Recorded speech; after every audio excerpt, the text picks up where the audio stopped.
Straight up.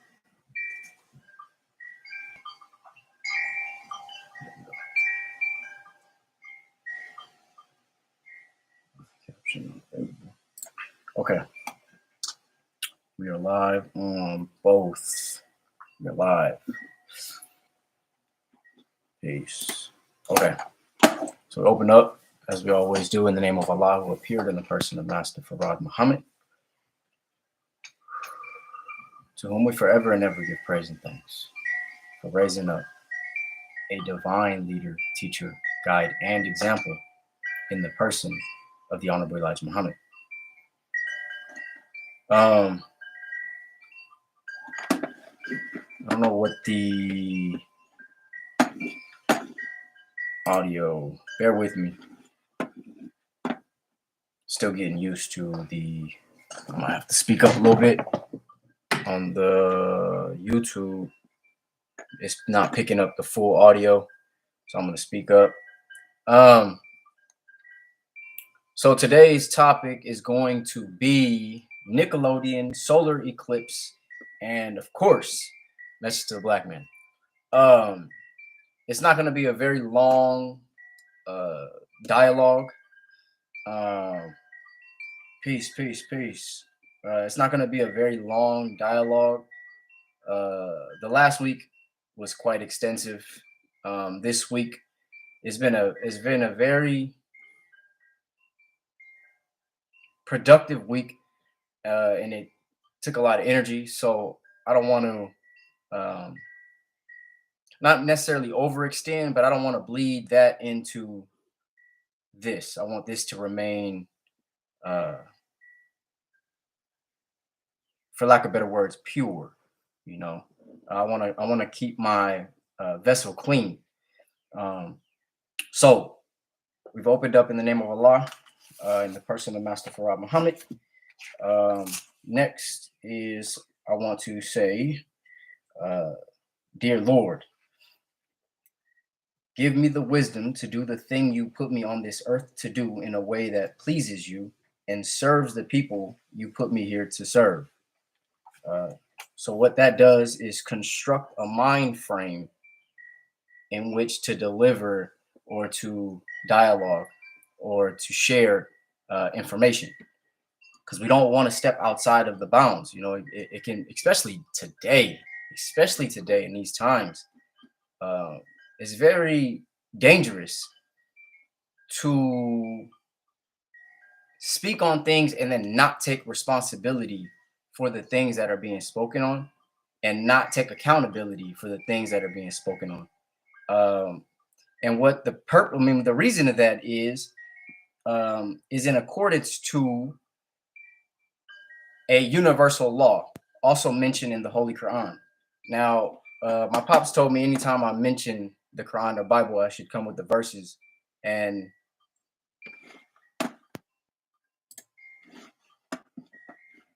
in the Quran, it says,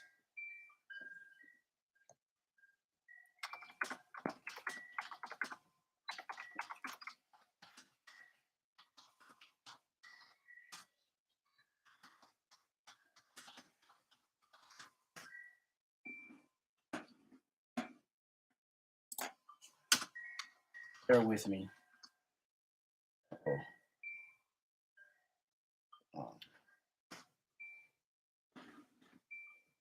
I'm looking.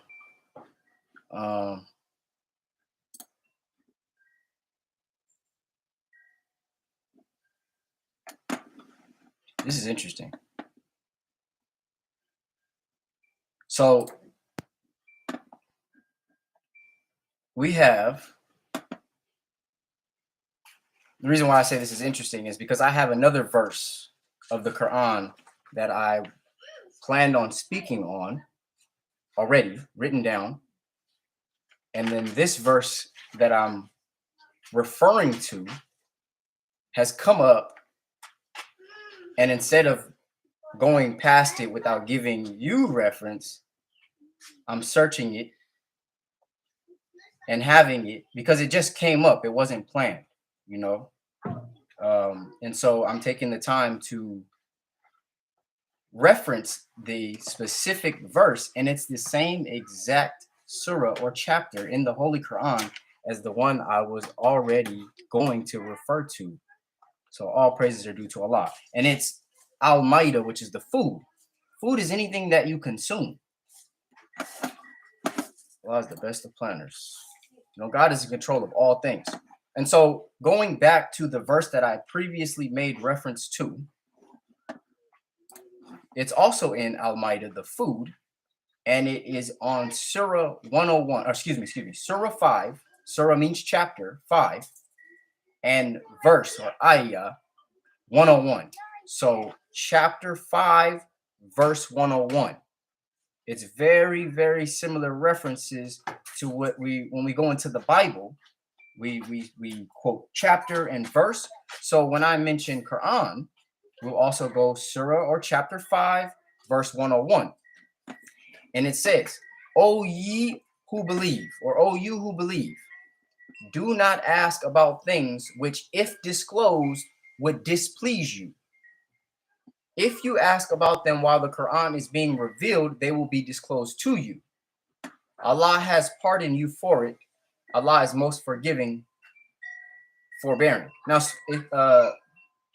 please excuse that mistake I just made of reading that particular translation, because we who are taught by the Honorable Elijah Muhammad are told to refer to one of two translations so that they also construct a mind frame. We don't want to get too lost in translations, because translation is very vital. Whoever is translating the information has your mind in the palm of their hands. So you have to be very careful about who you rely on to translate information. There's just this post on Instagram. There was it was very, very funny.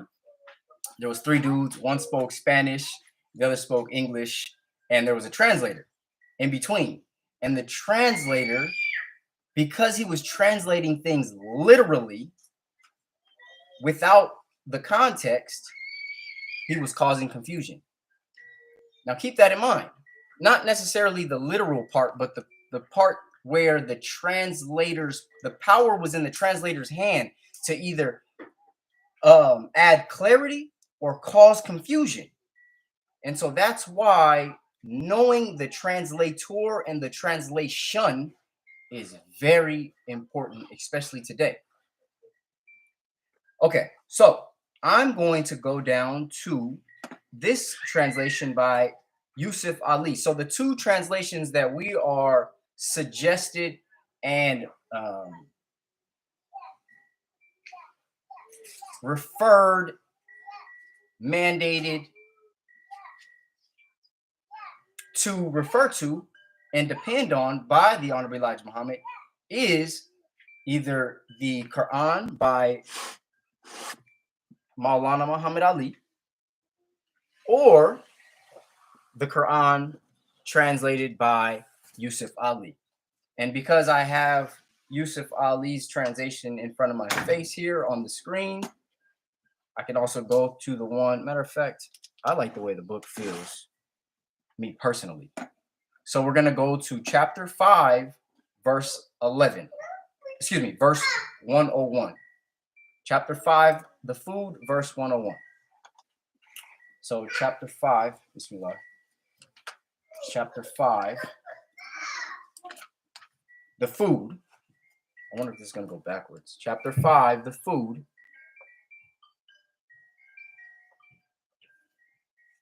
It's not backwards on the YouTube. Verse 101. You'll see the importance of the translation because I already read one, and this is going to be some directions for Muslims. Directions. That's not what we need today. All praise due to Allah. We need some directions. 101. Oh, you who believe, ask not about things which, if made known to you, would give you trouble. And if you ask about them when the Quran is being revealed, they will be made known to you. Allah pardons this, and Allah Allah is forgiving and forbearing. Now, why is that important? That is important because, let me get to where I need to go. Put this down. That is important because right now we live in the age of information. Information is everywhere at our fingertips. You can literally Google, YouTube, anything. Instagram, Facebook, TikTok, Twitter, and you have so many people, including myself now, who are sharing information. And so it's up to the person who is seeking the information to now be responsible for the information that they have now come across.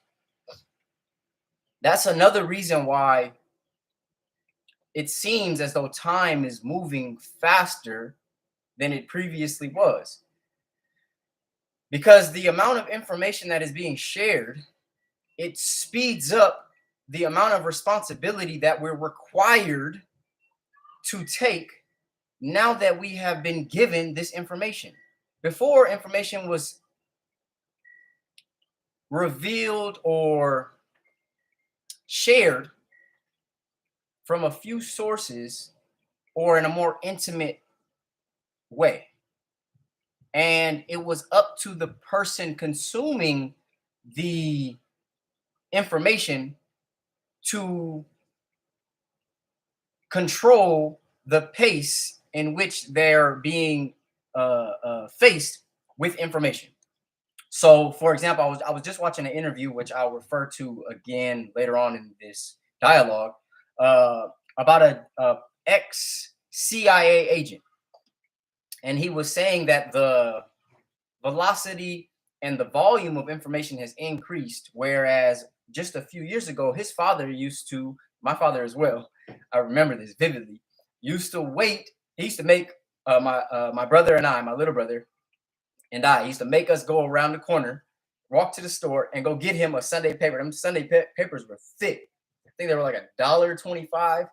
Put it in the machine, and if we didn't have quarters, because the machine didn't take quarters, we'd have to go to the liquor store, which we weren't supposed to go to the liquor store, but we had to go there to change. They sold the paper. Listen to this. They sold the paper at the liquor store. Okay. Listen, they sold the paper at the liquor store. But my pops didn't want us purchasing anything from the liquor store. So we'd have to go to the liquor store.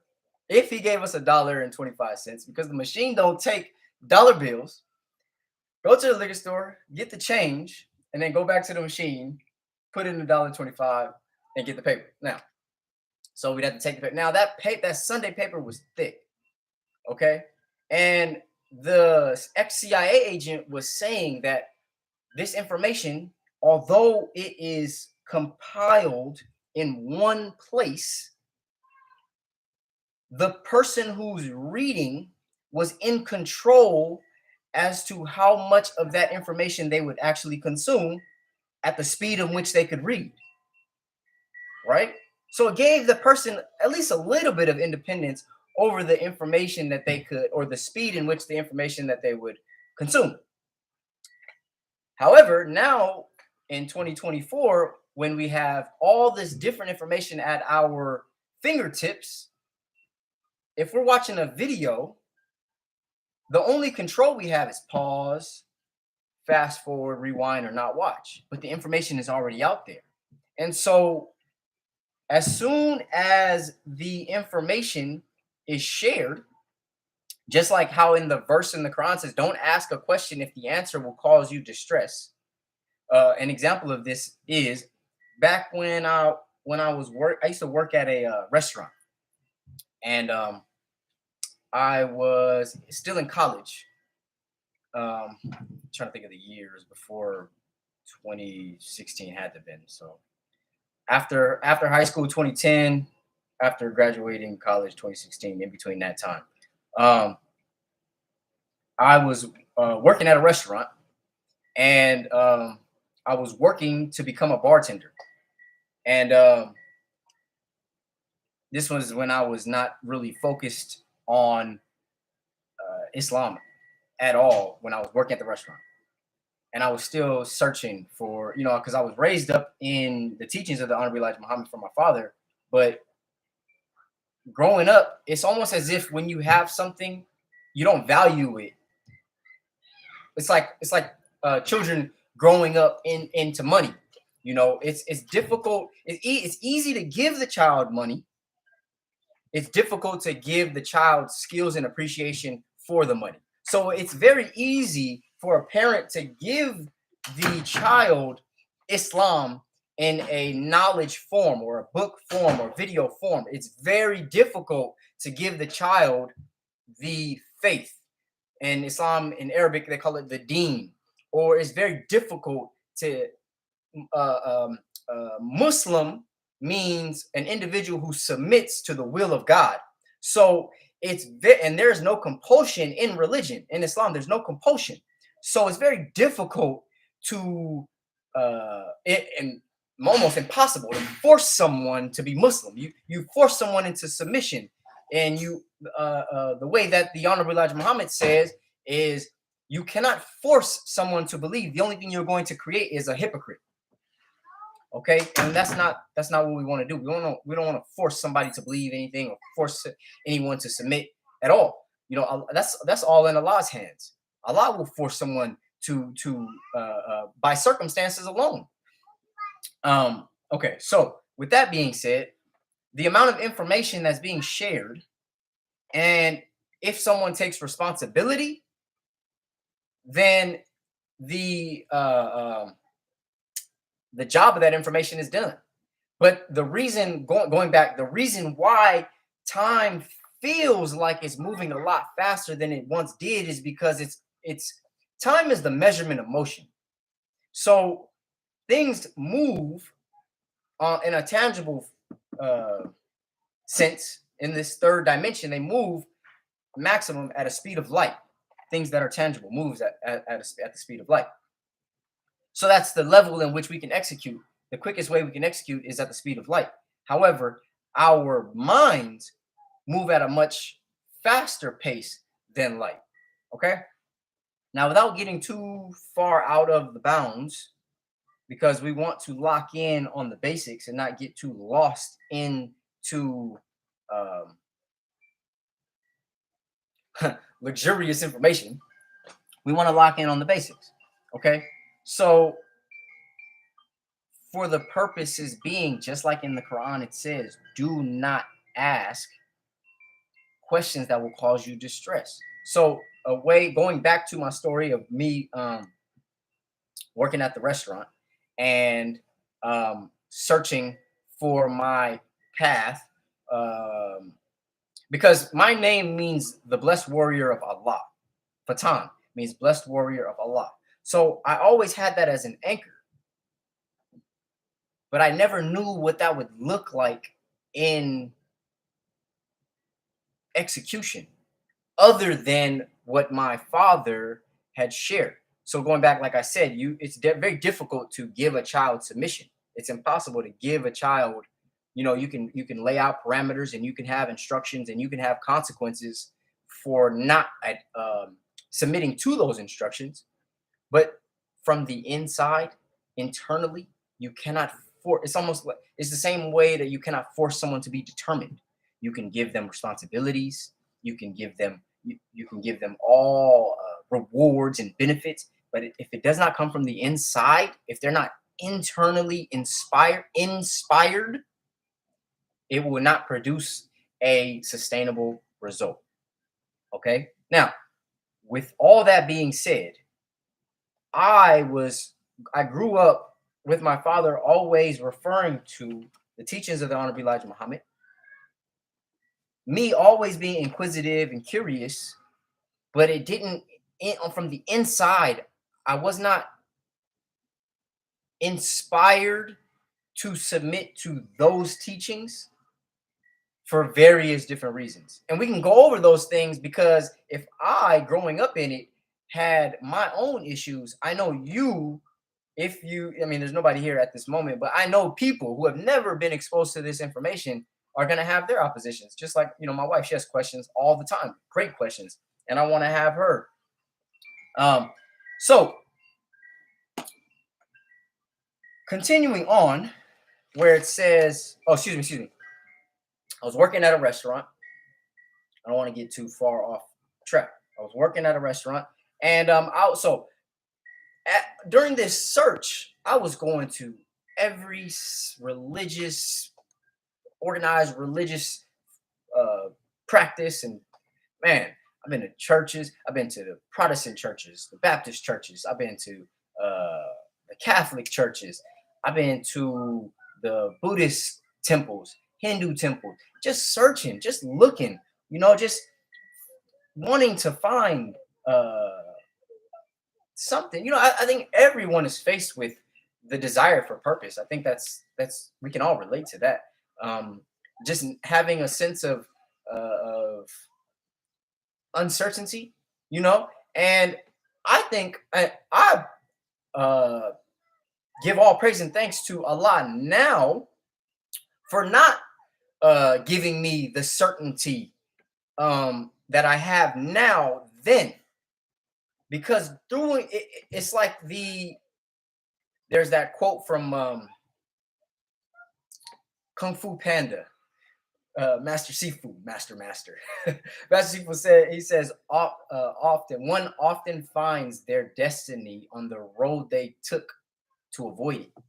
Now, I'm not saying I was avoiding it, but there was so much value in the things that I came across that led me right back to where I began, and it was just like, for example, I was at this Baptist church one time, and it was during a Christmas time, and they were having like I was on the text message thread with the pastor, and I was going through the Bible. They would have Bible study, and that was another thing. I really appreciated the depth of knowledge that these different organizations would go into. They would go into the Bible, and I always wanted to be able to delve into it, into certain scriptures, and same with the Quran. And I've never gone into the Torah ever.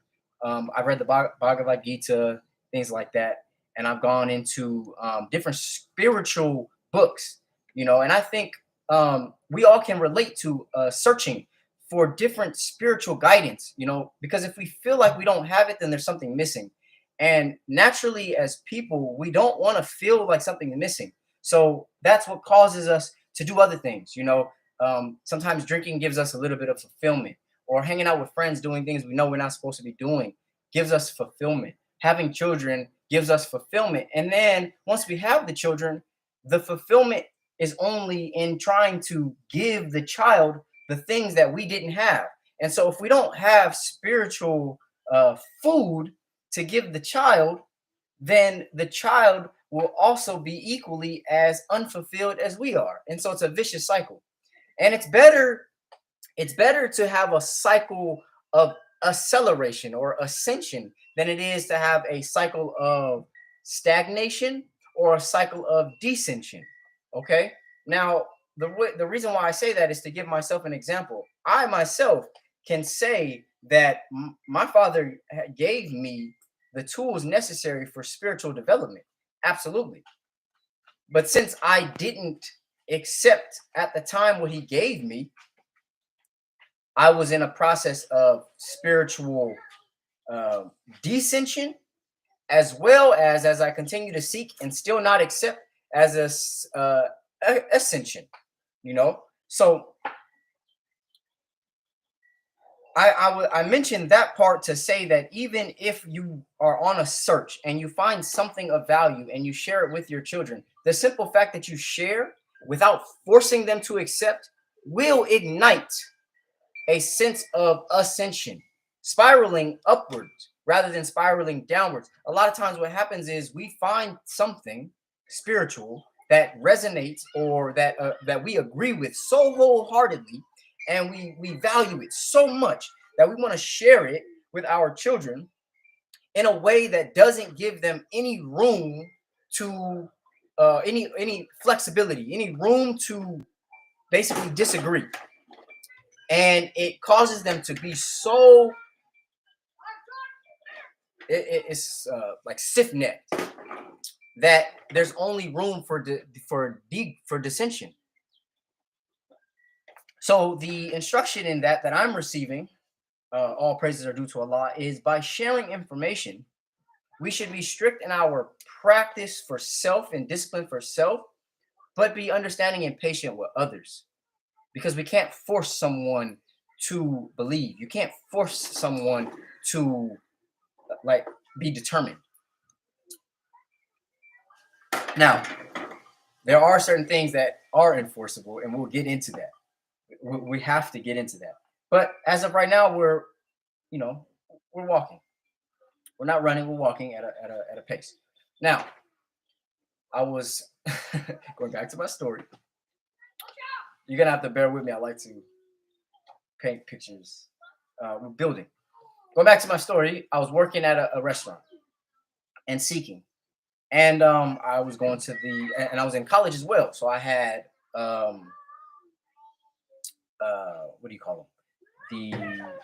It was a course in college. It's like the major religions, and that really ignited something inside of me to see that there are so many different options.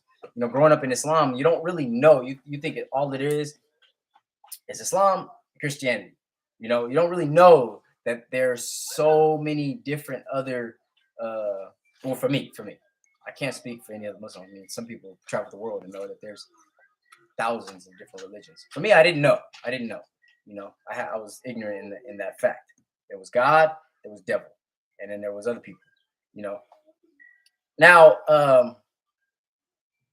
so I was searching out. I was going to the church, and I was on a text message thread from the pastor, and he was sending out Christmas, and it would have Bible verses, and then so there was the dialogue around the Bible verses, and what I would do is I would have conversations at my college. I would have conversations with the different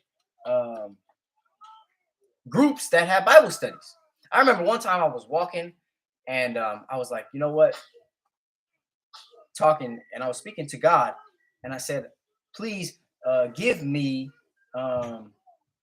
like I don't remember the exact words, but it was like, please give me, more understanding of the Bible, basically. And as I'm walking, there was a group, brother named Jamal, brother named Jamal. They were doing proselytizing. I don't know the word for it. They were sharing the good word. And he came up to me and he goes, "Peace, brother." And I said, "Peace." And this black dude, and he was like, "Hey, man, we're having a Bible study." Mind you, I had just asked for some clarity of the Bible, and not even 2 minutes later, Jamal comes and he goes, "Hey, man, we're having a Bible study. I think it might have been Thursday. It might have been a Tuesday or Thursday, something like that. And we're just going around sharing. Would you want to join us?" And I was like, "Of course, yes, I'll be there." So I went. So I'm like, and so I went to the Bible study, and they were going into the Bibles. Now, this is when I realized that a lot of the times when you go to Bible studies, it's not really a Bible study. It's a Bible path. And so whatever the focus for that group is, that's the path in which that they take the scriptures and forge the path. I mean, I'm not saying it's right, I'm not saying it's wrong, that's just what it was. And so one group that I was going to was going through the Bible to prove something. Like, I think one of them was the sun, moon, and they were proving that God is a man and a woman. And I was like, oh, that's interesting. So I would go through there and listen to what they were saying. And, as long as they're reading from the Bible, I can go back and read it for myself. I don't have to be swayed by what they're speaking on. Another group Bible study was, going into the baptism. And one of the groups was going into Jesus not being born in December or something like that. And it was because he was born. I don't have I didn't plan on speaking on this, so I don't have the verse. But basically, he was born in the stable, and it couldn't have been the wintertime because it's cold outside. He wouldn't be born. And so, anyway, because I was in conversation with these different pastors in these different groups, I would ask. I was very curious, so I'd ask. I'll take the, you know, I'd say this says this in the Bible, and then so I got the text message from one of the pastors in a Bible group. He texted me. He's like, "Merry Christmas. We're gonna be here. Blah, blah, blah." Right? And so I just texted him. I said, "Hey, Pastor, I have a question. You know, I just come across this information that Jesus was not born in December. You know, what are your thoughts on that?" He said, "Well, we know that he wasn't born in December." This was a text message. I should have saved it, but this is years ago. He said, "We know that Jesus was not born in December. However, in America, that's the time we celebrate. So, with celebration in mind, we just basically not fall, but basically what he was saying was because celebration is the focus, we use that time to come together, you know." And I thought that was super interesting. Now this is years ago when he did that, and I wasn't rocking with that. I did not like that at all. I said, you know, I can't partake in that because they wanted me to get baptized. Now I was going to get baptized, because I didn't know what baptized meant. If you come into my house, right? I'm talking about my literal house. You come to my house, I'm going to expect and ask you to take off your shoes if you didn't already know. You didn't already know before you come to my house. I'm gonna ask you, please take your shoes off. You're not allowed to have shoes on in my house. So when they had asked me, I was going there a couple of times. They had asked me to get baptized. I thought that was the symbol. I thought that was the same thing. Was basically coming in clean. So I was like, of course, it's your house. You know, of course I'm gonna take. That's what you asked, of course. So I went to go tell my pops. I was like, hey man, I'm gonna get. I didn't say hey man. I said, pops, I'm gonna get baptized Saturday. And he was like, he kind of was like, you know what that means? I was like, yeah, it's like taking off your shoes at someone's house, you know, getting clean. He said, no, sir. I said, oh, really? He said, no. He said, baptized means you're, what do you say? You bear witness that Jesus, their Jesus, you know, uh, basically the Jesus that they said was born in December 25th, probably looked like one of them hippies, blonde hair, blue eyed, which I never agreed with. I knew at least that was a little bit of truth that I knew not to compromise with. Once you know truth, you can't compromise with it. Now, anyway, so going back to my story, I told my pops that I was gonna get baptized, and he was like, you know, that's saying that their Jesus is your Lord and Savior. I mean, is that something? He didn't tell me. See, this is the thing. This was the beauty. He didn't say no, no, no, don't do, or I suggest. Nah, he was just like, and that's something I aspire to do. Now, of course, I'm not saying, oh, my pops was perfect. I'm gonna be just like him. No, of course not. You extract the wisdom where you can. Now, something I got to work on in my family. You know, I would like things to be done correctly. You know, but the way that he handled that situation was so elegant. And so what he did is he said, "Are you sure?" He said, "Do you?" First, he asked me, "Do you know what baptized means?" And I was like, "Yeah, it means to, you know, take your shoes off at someone's house, you get clean." I was like, "You know, of course, why wouldn't I?" He said, "No, sir, that's not what that means." He said, "It means to bear witness that their Jesus is your Lord and Savior. You know, you should ask." This is what he told me. You should ask them what it means. You know, rather than just agreeing to it. And he said, "Is that something that you agree with? Do you think that Jesus is your Lord and Savior?"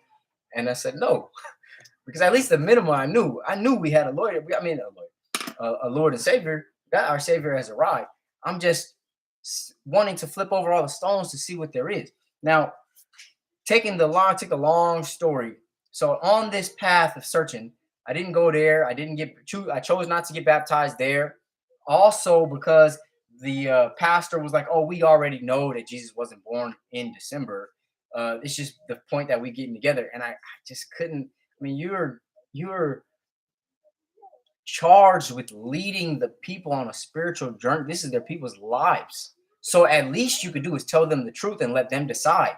Like this is their lives. Their people really believe that Jesus was born on December 25th. And if pastors know that he wasn't, they're lying for what purpose? What purpose? What righteous and just purpose is there to lie to the people about something so vital? I don't understand, and I didn't understand.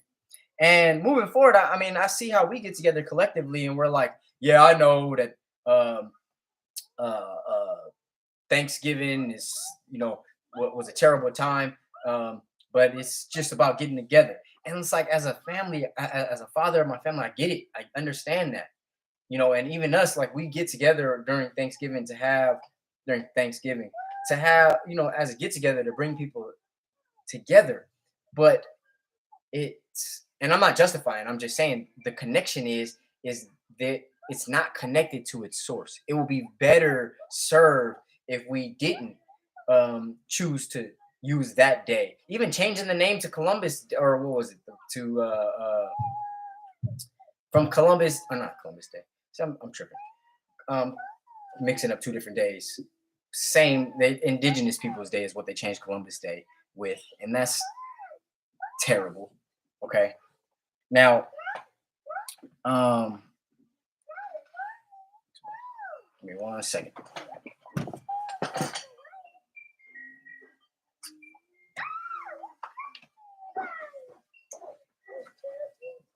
Okay, so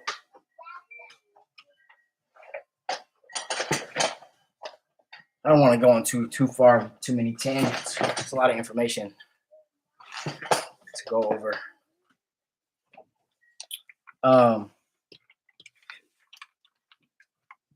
Excuse me.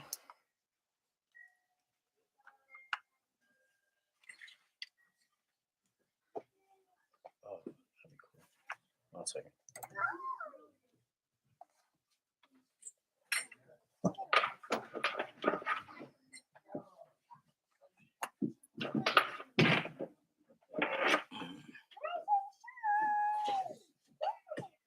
Let's switch this over.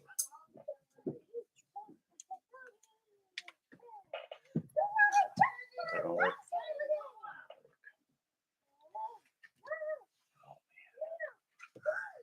There we go. All right. So I didn't agree with the pastor for that. I get it. He should still, when you're in charge with the spiritual guidance of people, it's best to just tell them the truth and let them decide. Um, and so as I kept seeking and seeking and seeking, I had nostalgia, and I didn't know that that's what it was. And so I just continued to search for something that I had previously felt. I just was looking for it in so many different places. And so ended up going to the mosque or the masjid on Oahu. And keep in mind, I'm working at the restaurant, wanting to be a bartender. And then every Friday they have what's called a khutbah for the masjid, for the mosque. And the imam, the teacher, he was teaching. And then after, they would have, well, you don't know, but they would have like, brothers would have conversations and stuff like that. And then the imam would stand on the outside and greet people. He would greet the brothers coming out. Sisters was on the other side. And basically he would say, no, excuse me, he would answer questions.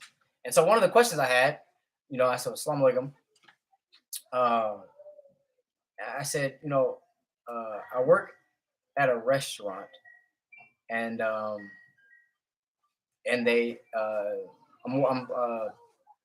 training to be a bartender. And he stopped me right there. He said, hold on, brother. Because he knew where I was going. That was such a beautiful thing. He knew where I was going with it, and he stopped me. And then he referred to that verse in the Quran. So don't ask any question if it's going to cause you distress. because once I had that information, what am I going to be charged with doing? If I had asked him, hey, brother, I work at a restaurant and they serve alcohol there. Am I allowed to do that? And he told me, no, that's forbidden. What would I do? Am I going to quit? I mean, rightfully, I'm supposed to, right? But by asking that question, it would cause distress on my life. Now, of course, this has its parameters. Of course, it has its parameters. But the point that I'm making with that is the amount of information that we're exposed to leaves us immediately responsible. Now, going back to the CIA agent who was saying that the information is being released at such a heavy pace. Every time we scroll, it's new information, it's new information, and new information. And if we don't allow that information to sit, it's like digest, like the food, Maida, the food. If we're not digesting the food that we're consuming, then we're over consuming, and that is greed. Okay. Now, I'm going to use this time to transition into my subject. So thank you for for for bearing with me on that long introduction. Um, I said I'm not going to be too long here. It's already been about 40 minutes of me speaking on the introduction, which is can only give glory to God. Um, Eclipse and Nickelodeon. So I guess we can start with the eclipse. It's a solar eclipse that's coming up, and there's a few thoughts that I have. I saw on a lot of social media pages that it's a real spiritual time. Keep in mind, we live on a planet, right? That's the third planet. It's 93 million miles away from the sun, and it's in orbit, in submission to the sun. Every experience that we have is a spiritual experience. There's nothing that the stars are gonna do that it's gonna be more spiritual than the next month. Like, we have to be able to understand. That's why the Quran speaks on the signs in nature. Now, through the process of submission and the planets are aligning, are certain energies becoming more accessible? Yes. The way that the messenger spoke on this, many times he spoke on this form, but he said we are no longer in need of prophets. Once a messenger himself, the messenger of Allah himself, has come, there is nothing else for a prophet to do. Meaning that the prophets had access to a certain, you call them now, people know them as frequencies and energies, certain levels of information. There is no longer that limit.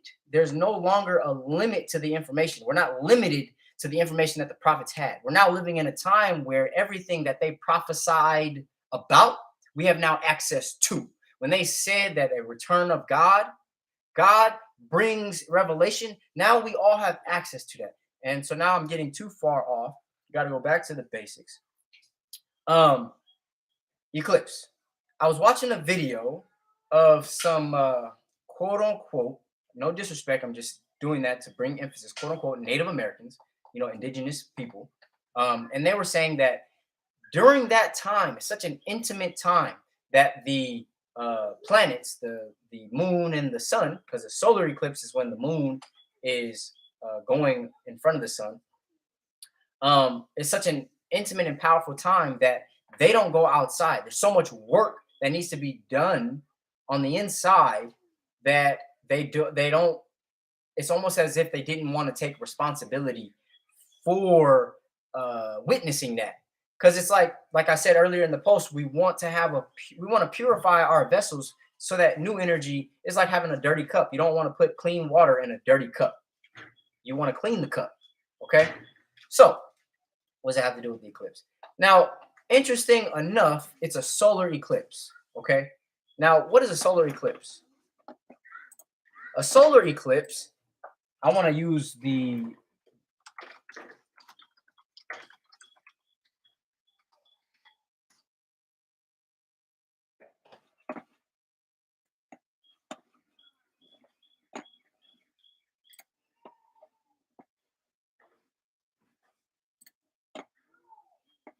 A solar eclipse occurs when the moon passes between the sun and the earth, casting a shadow over parts of earth and blocking the face of the sun for observers in those locations. Okay? Now I want you to let's think about that. Solar eclipse. Now, in terms of planetary alignments being an eclipse, and then also what do the planets refer to? What are they symbols of? Because if you can see, so here, Master Farad Muhammad, Nabi Muhammad, and the moon and the star, sun, moon, and stars, they represent they represent a universal rule. As opposed to the stars and the stripes, we have the moon, and which the moon has a specific responsibility. The moon, whew, let me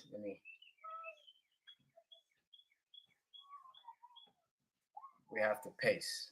We have to pace. Doesn't make sense to go so far and then not have a base. We're still laying the foundation. We don't want to go too far. Okay, so please bear with me.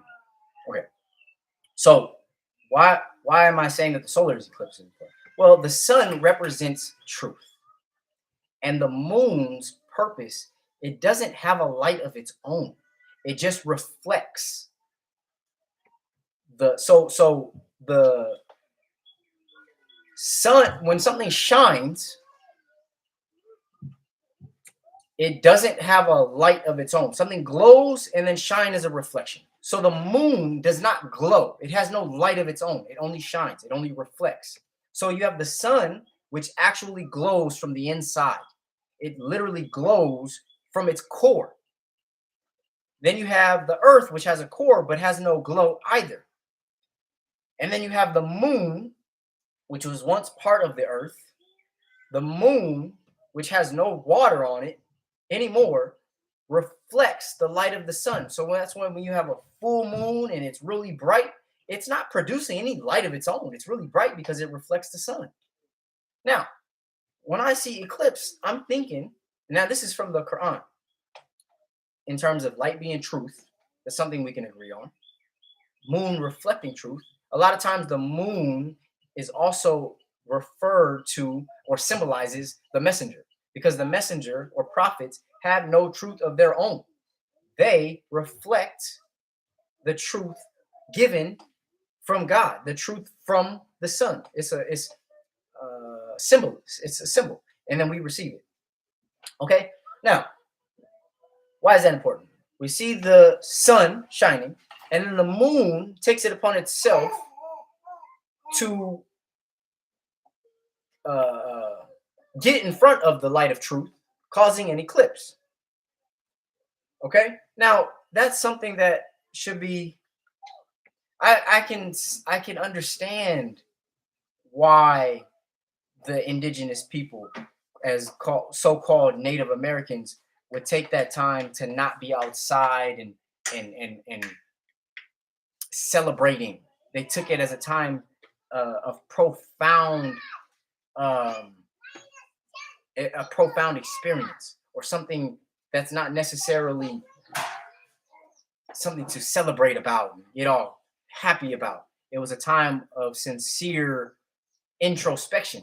I can understand that, because it's not, when you look at, when you look at things happening from a multi-layered perspective, everything has meaning, and you want to take the time to do things properly. You don't want to just run right past without having consideration. And so that's also something that I was reminded about in that interview I had, or excuse me, not the interview I had, but the interview I was watching with the CIA. He was saying that what the things that he was taught as a CIA agent, one of them was, it was covert influence, if I'm not mistaken. Covert influence. And what happened is that, like, if he wanted to, if his task was to destabilize, I'm paraphrasing, but if his task was to destabilize a organization, or the main focus is to confuse the people. That's one of the things that you are tasked to do as a central intelligence agent, is to confuse the people.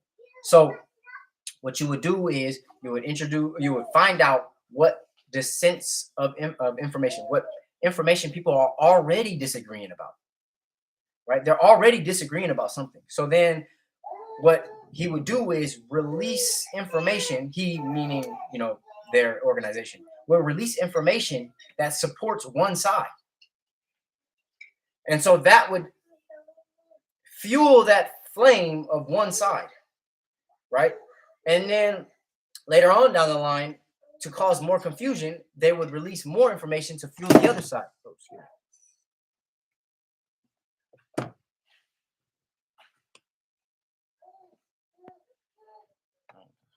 we go. Causing confusion. And Allah is not the author of confusion. Can we go shower? Give it a minute, son. Okay.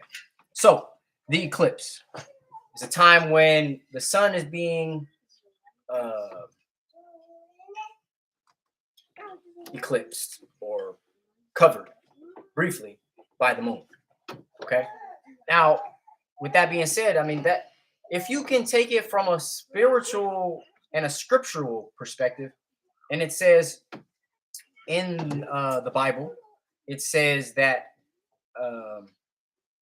there will be many. I'll give you the exact verse. There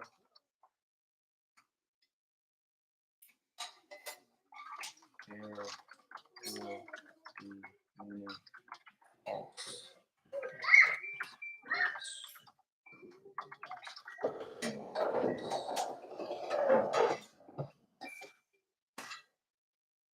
So in 2 Corinthians 11, 13 through 15, now again, I'm giving all the glory to God, to Allah, because not because.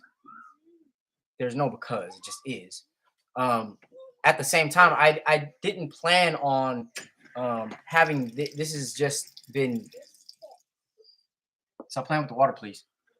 It says 2 Corinthians 11, 12 through 15. And for such are false apostles, deceitful workers, transforming themselves into the apostles of Christ.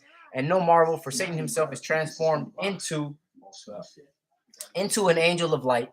Therefore is no great thing. This is if his ministers also be transformed as the ministers of righteousness, whose end shall be according to their works.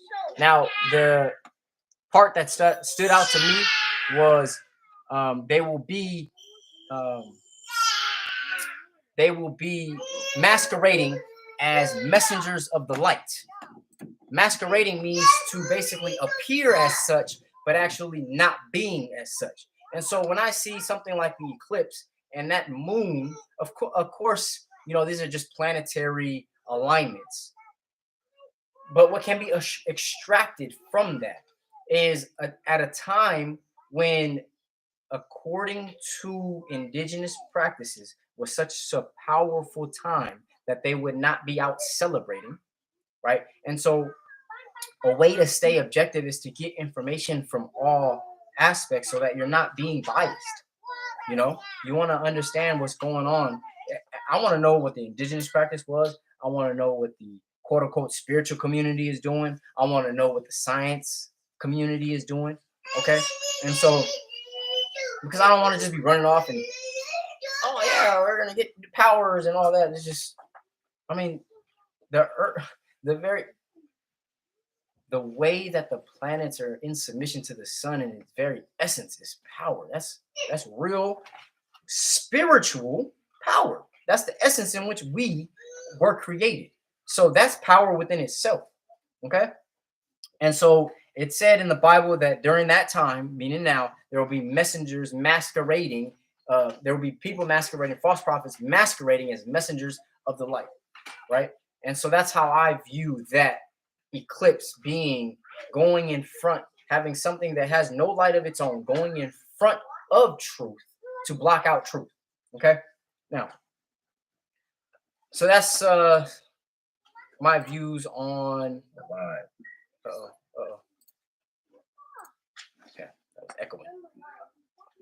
Views on the eclipse and why I don't have at this moment any like ritualistic things and things of that nature. I really uh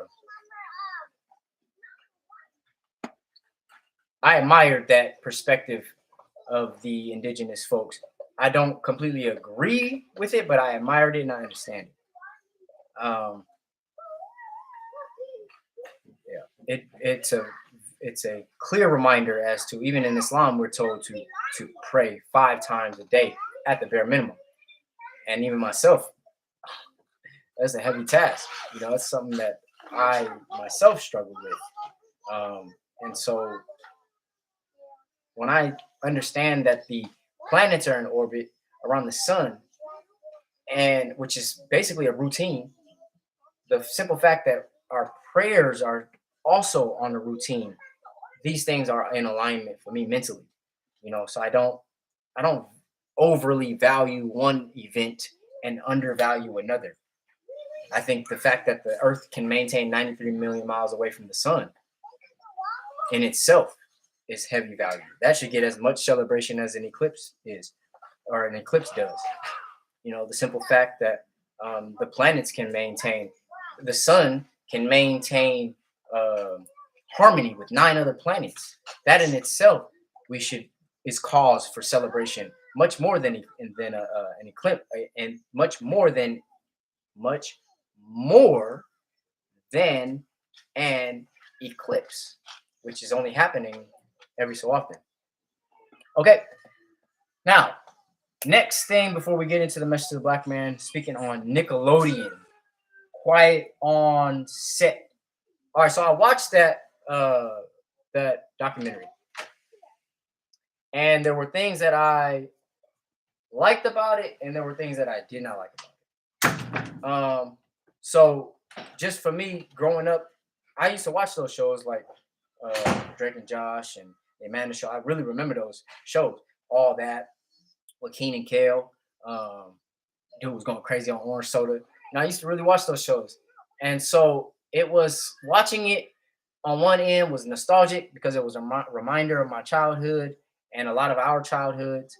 And so I think that's where it was pulling on a lot of our emotional heartstrings, because growing up during that time and then seeing how diabolical a lot of the scenes were, definitely affected me for sure.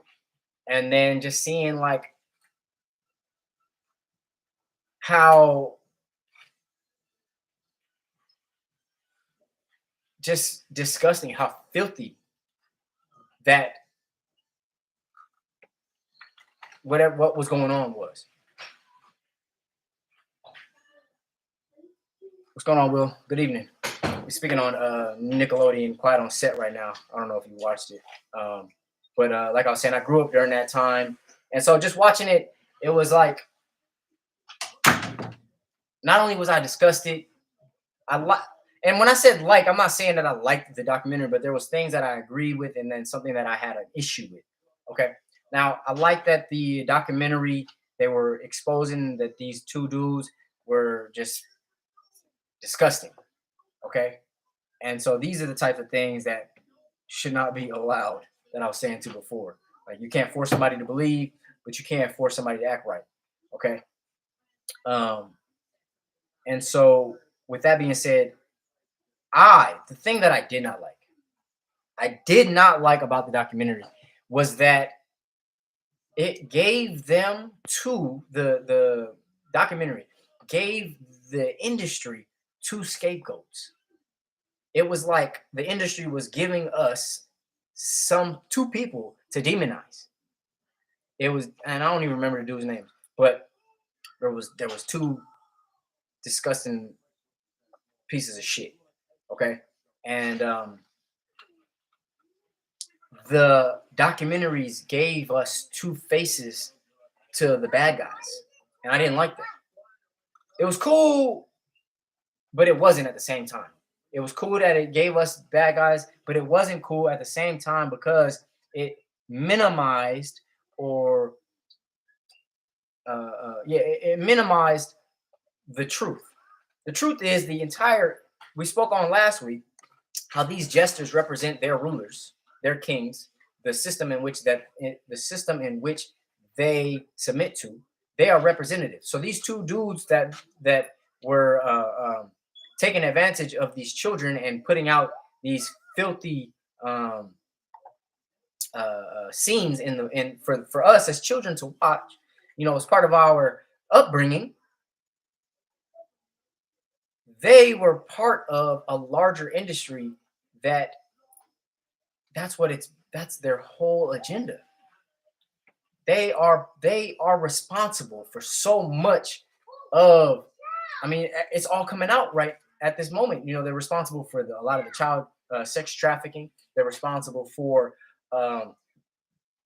putting out these negative influences, for leading our children into questioning their genders. They're leading our children into questioning their sexuality, exposing them to things at such an early age. And we also, where it's almost like I talked about the slow ascension, there was also a slow descension, and they were piecemealing us time and time again by slowly deteriorating or destroying the ability to differentiate or the ability to choose from right from wrong. Okay, so I did not like that um, documentary minimized and just said, "Oh yeah, we let two horrible people slip through the cracks." No, that's not the truth. The truth is that very industry already supports those acts. They were just demonstrating what that industry already is focused on. Okay, so I did not, and the way that we know that is every aspect of the industry, that it goes hand in hand with the Diddy situation. I was watching that podcast. Shout out to 19 Keys. He was saying that one of the brother Steve was saying that it seemed like black folks ain't really talking about the Nickelodeon thing. They only talking about the Diddy thing, and I really appreciated 19 Keys' perspective on that. He was saying that no, actually, if you go into these other communities, they are really heavily against Nickelodeon, and he's absolutely correct. So I really appreciated introducing that perspective. It's difficult for me to give shout outs in these days and time because it seemed like most people give shout outs for clout chasing. And me personally, I really don't care about, clout like that. Like, that's not my thing. And so I really want to sincerely give people their shout outs or their recognition. I come from a kingdom where you give credit where credit is due. And so that's what I want to do. And I don't want it to come off as if like, you know, name dropping and stuff like that. But I did like that dialogue where 19 Keys was saying that in other communities they are actually speaking on these things, and that's fantastic. We should all be speaking on against, but not only should we be speaking on, but understanding that it's not just the individual. When you start looking at the people, you don't recognize that they're part of that system. You can't, man. We got something else we got to tear down. Okay, now, so yeah, quiet on set. It's not the people. It goes back to the Bible verse. I'll pull it up. It says,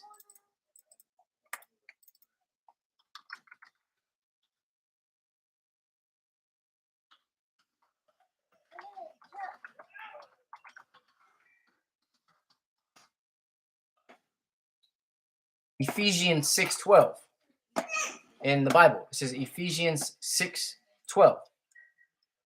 For we wrestle not against flesh and blood, but against principalities, against powers, against the rulers of the darkness of this world, against spiritual wickedness in high places. Now, that I'm going to put a pin in that because that's going to be a lecture on. So we're going to put down lecture title because that's something that we dive into. Lecture title is going to be Ephesians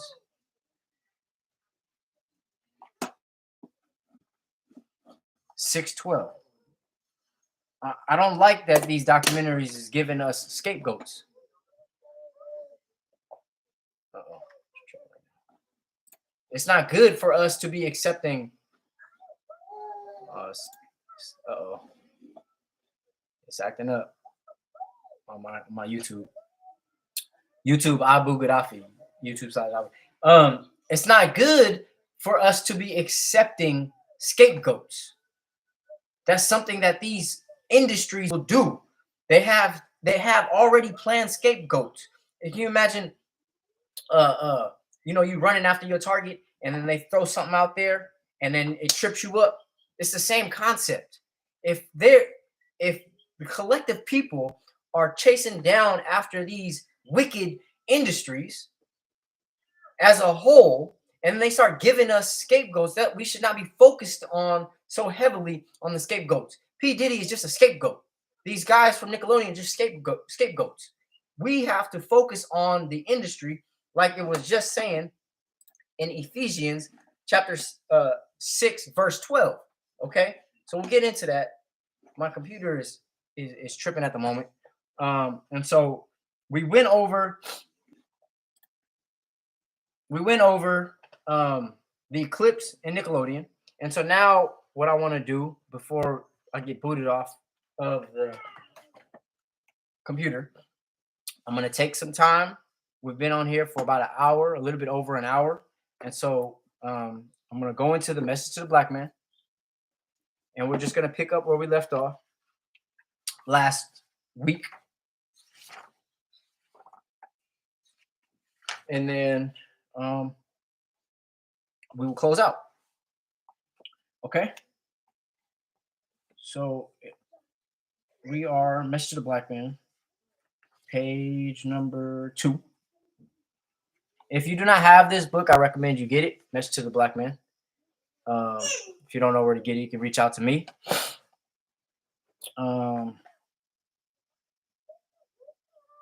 It says, can God be a mystery God and yet send prophets to represent himself? So that's a question. Can God be a mystery God and yet send prophets to represent himself? And we're transitioning. I want us to keep in mind what that Bible verse said, but also we are wanting to, the purpose of this, well, we went into last week, message to the black man, message to the indigenous man, message to the native man, to the original and the aboriginal men and women of the planet Earth. This is our message. Can God be a mystery God and yet send prophets to represent himself? Have the prophets been representing a God that is not known or is a mystery? They tell us that they heard God's voice speaking to them in their own language. They tell us that they heard God speaking to them in their own language. Can a spirit speak a language while being an immaterial something? If God is not material, what pleasure would he get out of material beings and the material universe? That is a good question. If God is not material, what pleasure would he get out of material beings and the material universe? What is the basis of spirit? Is the spirit independent of material? Remember, we were speaking on how the planets and they are the planets submit to the sun and they are in orbit. And I'm saying that's a spiritual experience. Well, that spirit has no effect that spirit has no existence other than a material form. So that's what the question is. Is the spirit independent of material? Obviously not the way that Allah has created the universe. The way that Allah created or God created the universe, spirit and material have an intimate relationship. They are interdependent. There is not one without the other. Actually, who is that mystery God? Actually, who is that mystery God? How can you know a mystery? Once you know it, it's no longer a mystery. We must, or we should, take time and study what has and is being taught to us. This right here was the whole reason why I wanted to go to the different churches and learn what they were teaching, because I really had my heart was being led into the way that people believe in God. I wanted to know God the way that other people know God. But everywhere I went, they kept saying, "Oh, God works in mysterious ways, and no one can really know God." And then they would say, in that same breath, not only would they say, "No one knows God's real," like no one could say what God's really thinking, and God works in mysterious ways, at the same time as the same pastors who would tell me, "Oh, we already know that Jesus wasn't born on December 25th. We just want to continue." So not only do you not know, you're saying that you represent somebody you don't know. The way that you're representing the person that you just said you don't know is by deceiving people to believe that his birthday is a day that was not actually his. I didn't understand. I couldn't grasp that. I was going to these places for because my spirit inside of me needed truth. I needed to know the right path, because I knew that times was gonna get crazy the way that times are now. I knew that they were gonna get out of hand, and I wanted to be led in the proper way. So I would go to these different churches and I would ask questions, and then it would always be some type of mystery or some type of way that they would say, "Oh, we don't know the answer. Only God knows," or God, he just works in mysterious ways. We don't really know, and um, and that bothered me. Not only did it bother me that they would say that, it also bothered me that the practices that they were practicing weren't based on any truth. It was based on deceptions that they accepted as tradition, and I didn't like that. I couldn't just something inside of me just I couldn't rock with that. It wasn't right in my heart. So it says study the word and examine it. And that's just something that I naturally do. When I hear something, I examine it. I look up the words and I go and seek. I want deeper understanding. I want deeper truth. It says study the word and examine it. And if it be the truth, lay hold to it. So if it's the truth, then it's like how the Bible says, on this rock I will build my church. On this rock. Why? Because when you build when in the Bible it says, if a fool builds on the sand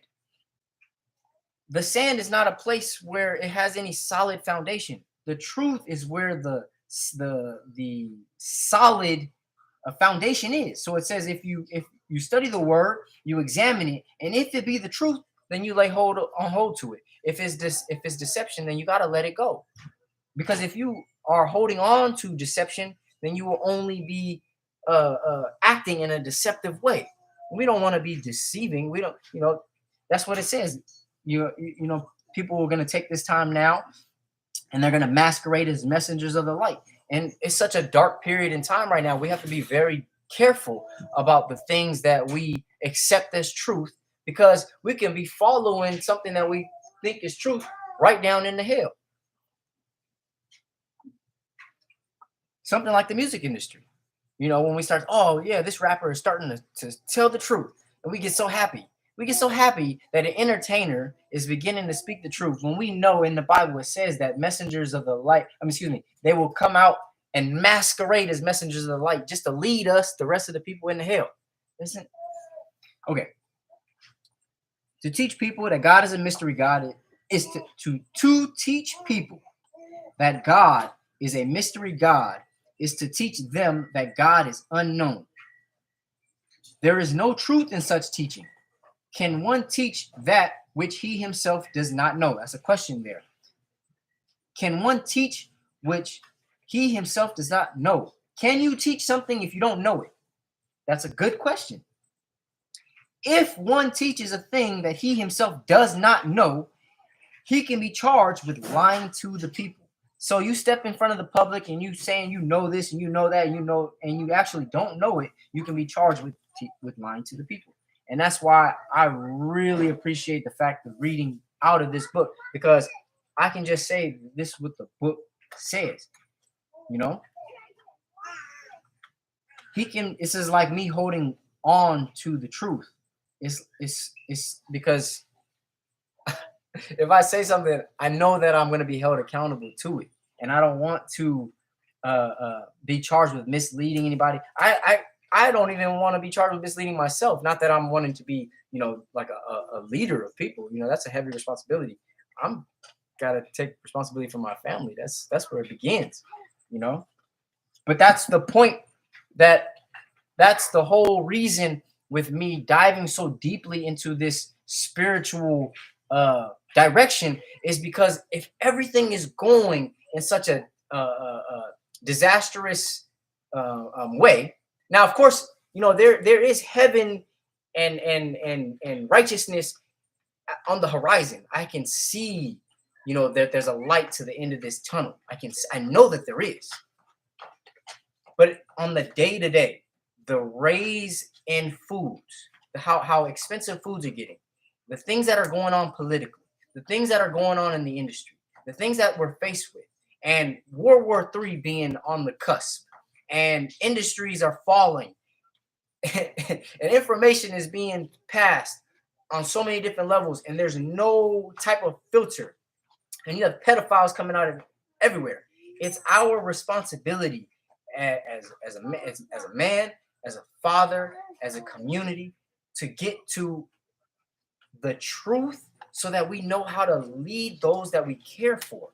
If not, if we don't go and seek the truth, then we're going to lead everybody we care about into a terrible place, into hell, just like the industry is going to do. We might as well just join them.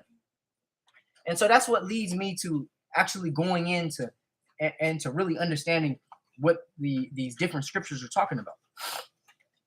It says, can one teach that which he himself does not know? If one teaches a thing that he himself does not know, he can be charged with lying to the people. The word mystery, according to the English dictionary, is something that has not been or cannot be, something beyond human comprehension. So how can a human represent something that is beyond human comprehension? Truthfully, how can a human truthfully represent something that he himself does not truthfully comprehend? The unintelligent, or rather ones without divine knowledge, seem to delight themselves in representing the God as something mysterious or unknown. Such teaching a mystery God, that God is a mystery, makes the prophets' teachings of God all false. There should be a law made and enforced upon such teachers until they have been removed from the public. According to Allah, the origins of such teachings as a mystery God is from the devils. It was taught to them by their father Yaqub 6,000 years ago. They know today that God is not a mystery, but will not teach it. They refuse to teach that God is not a mystery. Just like I told you when I went to the church and I asked the pastor about the scripture, and I said, the scripture said, and a lot of these other passages are saying that Jesus was not born in December. And he said, oh, I know that, but we still share that just for whatever reason. There's no justifiable reason for him to spread lies. Just like the messenger said, they know today that God is not a mystery, but will not teach it. It's the same thing. It's like they have access to this information, but they don't want to share it with us. Why? There's no just reason for that. A lot of experts online saying that they know the truth, weakening the meaning of the word expert. Many come out of the woodwork to be destroying many people. That's a fact. It's like you see, oh, everybody's a master at something now. Everybody's they got a master class, and there's an expert and there's a damn guru. You're right. It's taking away the value of these titles. But it's just like we just went through in the Bible. It says that during this time, there's going to be many people who are masquerading as messengers of the light to deceive the people. And a mask is something that you can put on and take off. It's just like these titles. These titles they can take and put them on and take them off.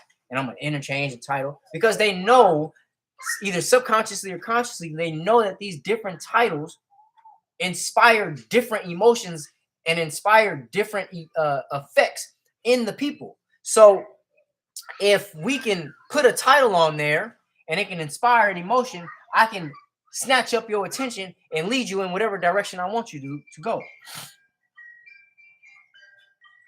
And that's why we have to keep God at the forefront. He, devil, the god of evil, was made to rule the nations of earth for 6,000 years. His time was up in 1914. And naturally, he would not teach obedience to a god other than himself. Think about that. He, the devil, who I made reference to last week, that the devil is in rulership of the industry. When we're looking at the music industry and we see that they're different, the different rituals they partake in and the different things that they are involved in, then we know that when we look at it, we know that the devil is in charge. Okay?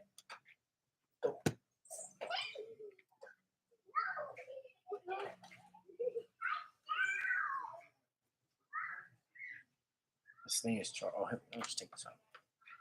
Boom. All right. So we've been here a little bit longer than expected, but we'll keep going for a little bit. We're only on page 2. So much information. Praise to God. Okay. This is getting at the root. This is why I love this knowledge so much, because it's getting at the root of everything that's important. And not only this world, which truly important, not only in this world, but the world that's to come and to be created. Okay? Now, it says, he, the devil, the god of evil, was made to rule the nations of earth for 6,000 years. And naturally, he would not teach obedience to a god other than himself. Naturally, it says, he would not teach obedience to a god other than himself. So a knowledge of the true God of righteousness was not represented by the devils. Of course not, right? Of course not. That's just pure logic.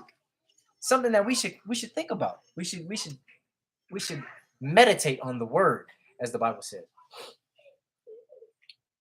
The true God was not to be made manifest to the people until the God of evil, the devil, has finished or lived out his time, which was allowed to deceive the nations. The scripture references that the messenger makes references to here is Thessalonians chapter 2, verse 9 through 10, and Revelations chapter 20, verse 3 and verse 8 through 10. So when we go through this book again, I'll go through the Bible and then we'll get into that. The shutting up and loosing of the devil mentioned in Revelations 27 could refer to the time between AD 570 and 1555, which is nearly 1,000 years that they and Christianity were bottled up in Europe by the spread of Islam by Muhammad. May the peace of Allah be upon him and his successors. So remember, I was saying we can't force people to believe, but we can enforce laws to construct the way that they, not to say the way, but basically boundaries to know that they're not acting in an unrighteous and uncivilized manner. That's our job. We don't want to have filth in this new world to come based off the way that the devil has been able to operate. We don't want to continue that on. Okay?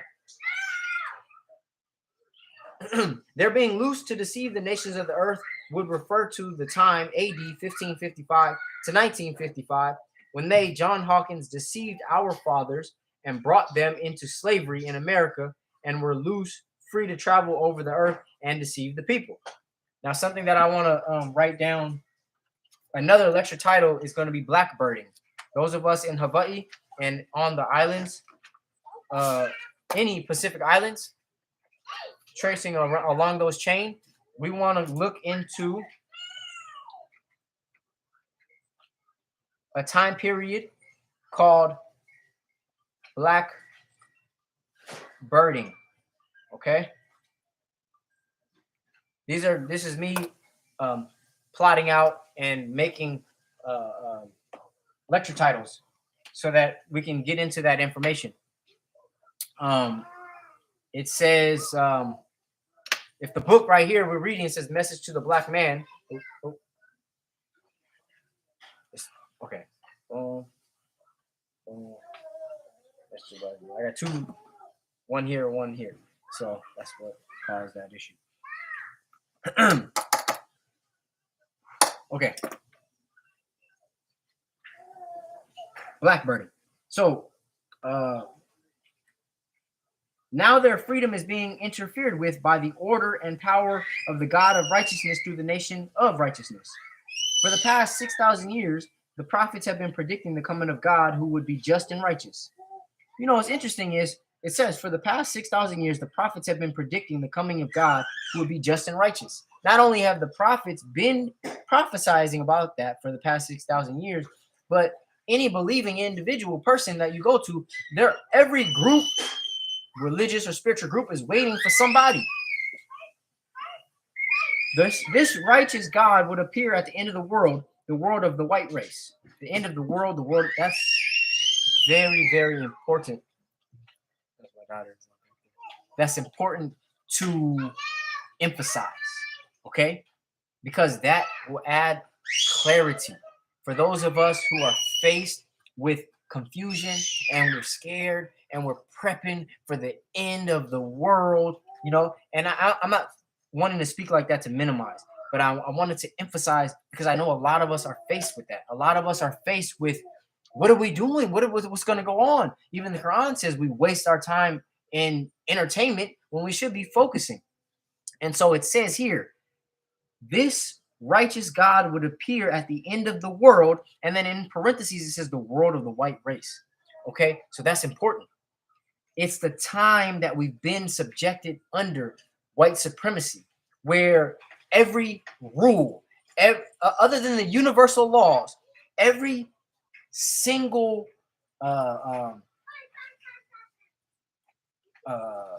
I would say construct that we've been living under has been at the can't say creation because they didn't create anything, but from the mind of and at the forefront of white supremacy. So anytime that they put something in place was for their own benefit at the danger of the rest of the world. We can see how we live in today. You know, nothing that they've created has been a sustainable fashion. We're running the earth. Al Gore called it global warming, you know?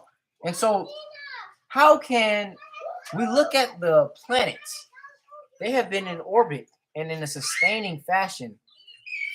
Could you imagine if we could tune into the power that is keeping the earth in submission, in orbit? And then, because right now a lot of scientists are looking for what's called I don't remember the word, but it's energy that doesn't need to be restarted. It's kind of like infinite energy. You got to excuse my ignorance. Please excuse my ignorance. Please excuse my ignorance. Scientists are looking for a way to tap into to tap into energy that is not doesn't need an outside force. It will work on its own. So they're literally, these group of scientists are literally looking for that which Allah has already created. He already created it, and man. Anyway, so today the God of truth and righteousness is making himself manifest, that he is not anymore a mystery or unknown, but is known and can be seen and heard the earth over. This teaching of a mystery God enslaves the mind of the ignorant. This teaching of a mystery God enslaves the mind. That's where the beginning is, the mind. If you can snatch up someone's mind, you have the rest of their body, you have the rest of their future, the minds of their children, the world over.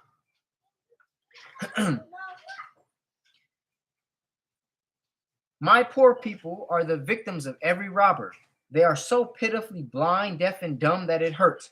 But I am going to prove to them that I am with Allah God, and that Allah is with me, in spite of their ignorance of Allah and myself, whom he has sent, for I am not self-sent, and the world shall soon know who it is that has sent me. Allah God loves us, the so-called Negroes, the tribe of Shabazz, so that he will give lives for our sake today. Fear not, you are no more forsaken. Isn't that so beautiful? It says, fear not, you are no more forsaken. God is in person. And stop looking for a dead Jesus for help, but pray to him who Jesus prophesied will come after him, he who is alive and not a spook. Do you hate me because I represent Allah, the living God, your Lord and my Lord? Can you who believe in a mystery God unknown trust your mystery to bring you bread or to defend you against your open enemies? That's a good question. Those of you who believe in a mystery, can you depend on that mystery to do that, to do those things for you? You should think about that. And then test it. Sit at the house all day and pray for food and see if it pops up. And if it does, hey, continue going on with that then. If it works for you. If it don't work for you, you gotta do something new. If so, on what? Okay, it didn't work for us. It has not worked for us. We tried. For a very long time, it has not worked. We ain't getting nothing for self. We have gotten nothing by believing in a mystery. It's only when we accept our responsibility and believe in the truth of God can we start to gain something for self. He wants to know, he wants to be known. It is his enemy, the devil, who does not want God to be known to you and me. This is why we believe in Allah. It's his enemy. It's Allah's enemy. Do you refer to God as he and him? Yes, sir. These pronouns refer to a man. Do you say that you want to be like him? Surely you don't want to be a spirit without form, as spirits have no material form. Your God and my God is a material being, the supreme of beings. On that note, we're going to close so that we can get into who is that mystery God part 2 next week. I'll leave that note here and we'll get into that. And so if you, because there's nobody on the live now at this moment, but if you're watching this, for one, congratulations, you made it a whole hour and 30 minutes. You made it. So congratulations to you. If you have made it this far and you have questions, feel free to reach out. Hit me with any questions and we can go into it. If I don't know, I'll tell you I don't know. If I don't know and you still want to know the answer, I will do my best to get the answer. Okay? So with all that being said, we close out in the name of Allah, who appeared in the person of Master Farad Muhammad. I greet you as I came, or leave you as I came, in the universal understanding of peace. Assalamu alaikum.